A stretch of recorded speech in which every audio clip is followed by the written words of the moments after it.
Hi hello வணக்கம் நண்பர்களே, அனைவருக்கும் வணக்கம். இன்னைக்கு நம்ம இந்த வீடியோல இதை பற்றி பார்க்க போறோம் அப்படின்னு பாத்தீங்கன்னா, அது மற்றும் பள்ளிக்கல்வித்துறையில வந்திருக்க மிக மிக முக்கியமான தகவல்களை பற்றி இந்த வீடியோல நம்ம பார்க்கலாம். சோ டெட் மற்றும் நியமன தேர்வு தேர்ச்சி பெற்ற ஆசிரியர்கள் தற்பொழுது போராடிட்டு வராங்க.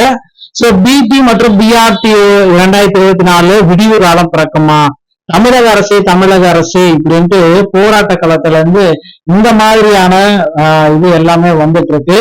சோ அரசாங்கம் நினைத்தது ஏழை எளிய மக்களை எல்லாம், பாமரர்களை எல்லாம், பாதிக்கப்பட்டவர்கள் எல்லாம் இந்த 5000 ரூபாய்க்கு மயங்கிடுவாங்க அப்படின்ட்டு சொல்றாங்க. ஆனா எப்போ ஓட்டு போடும் பொழுது ஒரே விரல் தான், ஒரே ஒரு பிரஸ் தான் மொத்தமா அங்கேயே மயங்கி வந்துட்டு தேர்தல் எலெக்ஷன்ல ரிசல்ட் வரும் பொழுது எல்லாம் நாம உண்மையாவே மயங்கிட்டோம் அப்படின்ட்டு ஆசிரியர்கள் எல்லாமே இந்த மாதிரி சொல்லி போராடிட்டு இருக்காங்க. சோ டிவிக்கு ஆட்சியில ஆசிரியர்களுக்கு நன்மை பயக்கக்கூடிய செய்திகள் வருமா அப்படின்றதுதான் இப்ப கேள்வி. சோ கண்டிப்பா பாத்தீங்கன்னா இந்த உரிமை மீட்பு உண்ணாவிரத போராட்டம் அப்படின்னு சொல்றாங்க. இத பேரு நிறைய பேர் பாத்தீங்கன்னா உரிமை மீட்பு உண்ணாவிரத போராட்டம் 2024 நியமன தேர்வு தேர்ச்சி பெற்ற பட்டதாரி ஆசிரியர்களுடைய கூட்டமைப்பு 24/7/2026 வெள்ளிக்கிழமை காலை 10 மணிக்கு ராஜரத்ன மைதானம் எழும்பூர் சென்னையில இந்த பிடி மற்றும் பிஆர்டி ஆசிரியர்களுடைய கோரிக்கைகளை எல்லாமே வச்சாங்க.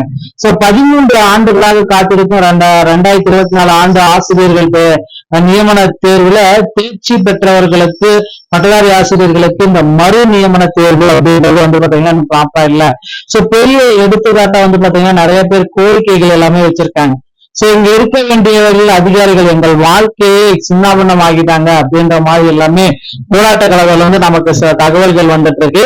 சோ இந்த மாதிரி பாத்தீங்கன்னா போராட்ட காலத்துல இருந்து நியமன தேர்ச்சி எழுதி ஆசிரியர்கள் தற்பொழுது போராடிட்டு இருக்காங்க. இவர்களுக்கு ஒரு முக்கியமான ஒரு அப்டேட் பாத்தீங்கன்னா பள்ளிக்கல்வித்துறையில இருந்து இவங்களை அழைச்சி பேசி ஒரு முக்கியமா எங்களுடைய போராட்டத்தை முடிச்சு வைக்கணும் அப்படின்றதுதான் நம்ம எல்லாமே எதிர்பார்க்கலாம்.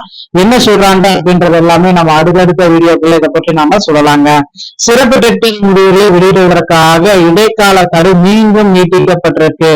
சோ சிறப்பு தேர்வுகளை இன்னும் வெளியிட்டிருக்க வாய்ப்பே இல்லை. இதற்கான இடைக்கால தடையை மீண்டும் நீட்டிப்புகள் செஞ்சிருக்காங்க.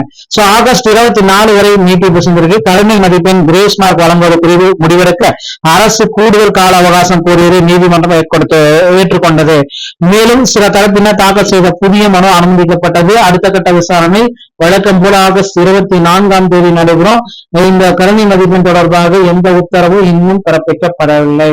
சோ இதுதான் குறிப்பிட்டு சொல்லிட்டாங்க. கருணை மதிப்பெண் சார்பாக இன்னும் எந்த விதமான முக்கியமான உத்தரவுகள் எதுவுமே பிறப்பிக்கப்படவில்லை. அதனால வெயிட் பண்ணுங்க, ஆகஸ்ட் 24 வரை இந்த இதை தீர்ப்பு ஒத்தி வச்சிருக்கேன் அப்படின்னு சொல்லிட்டாங்க. சோ அடுத்து பாத்தீங்கன்னா நீங்க எல்லாருமே எதிர்பார்த்த மாதிரி நமக்கு இன்னும் ஒரு சில முக்கியமான தகவல்கள் பாத்தீங்கன்னா ஆசிரியர் தேர்வு வாரியத்துல வந்திருக்கு. ஓகேங்களா?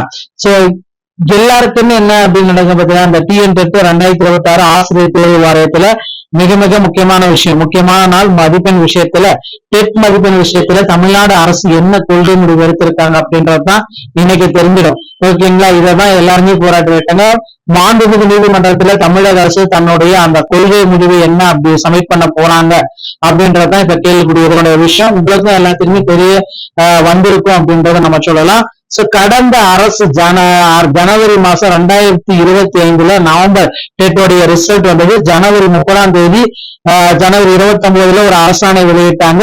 அந்த அரசாணைப்படி அந்த ஜெனரலுக்கு மதிப்பெண்களை 75ஆகவும், SC/STக்கு 65ஆகவும் குறைச்சாங்க. ஆனா பொது பிரிவினருக்கு மதிப்பெண்களை குறைச்சிருக்கணும். ஓகேங்களா? இது அவங்க குறைச்சிருக்கணும். சோ அதன் அடிப்படையில பாத்தீங்கன்னா ஒர்க்கிங் டீச்சர்ஸ்ல சில பேர் பாத்தீங்கன்னா கேசஸ் எல்லாமே போட்டிருக்காங்க.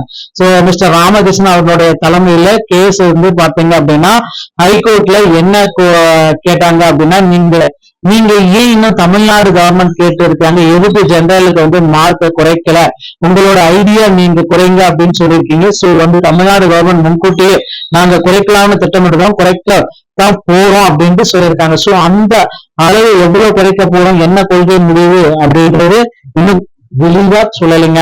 சோ இந்த 24 இதற்கான அப்டேட் வருவோம் அப்படின்றத எதிர்பார்க்கறது. டெட்டுடைய ஸ்பெஷல் ரிசல்ட் பாத்தீங்கன்னா வெளியிடக்கூடாது அப்படின்றது சொல்லியிருக்காங்க.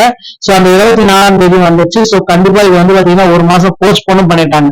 அப்படியே பாத்தீங்கன்னா அடுத்த மாசம் 24 இந்த இது அப்படியே போஸ்ட்போன் பண்ணிட்டாங்க. அதனால அடுத்த மாசம் 24ஆம் தேதி வரைக்கும் நம்ம வெயிட் பண்ணி தான் ஆகணும். ஓகேங்களா? சோ நீதிமன்றத்துல இதுதான் அரசினுடைய கொள்கை முடிவு வெயிட் பண்ணலாம். ஓகேங்களா? சோ டெட்ல வந்து பாத்தீங்கன்னா பேஸ் மதிப்பெண்கள் இருக்கு, போனஸ் மதிப்பெண்கள் இருக்கு, கொள்கை முடிவு இருக்கு, சிறப்பு மதிப்பெண்கள் இருக்கு, வெயிட்டேஜ் இருக்கு. எல்லாமே ஸ்பெஷல் ஒர்க்கிங் டீச்சர் மட்டும் தான் அப்ளை ஆகும். ஒரு நம்ம பார்க்கலாம். டிஆர்பில இன்னும் சில முக்கியமான தகவல்கள் நமக்கு வந்திருக்கு. ஆசிரியர் தேர்வு வாரியத்துல முதல்வர் விஜய் அவர்கள் தேர்தல் வாக்குறுதிகளை குறிப்பிட்ட மாதிரி 149 பகுதிநேர ஆசிரியர்களுக்கு பணிவேந்திர வாய்ப்பையும் கொடுப்பாங்க பார்க்கலாம். 2026 புதிய நோட்டிபிகேஷன் பிஜிடிஆர்பி யூஜிடிஆர்பி நோட்டிபிகேஷன் நம்ம இன்னும் ஒரு சில தினங்கள் எதிர்பார்க்கலாங்க.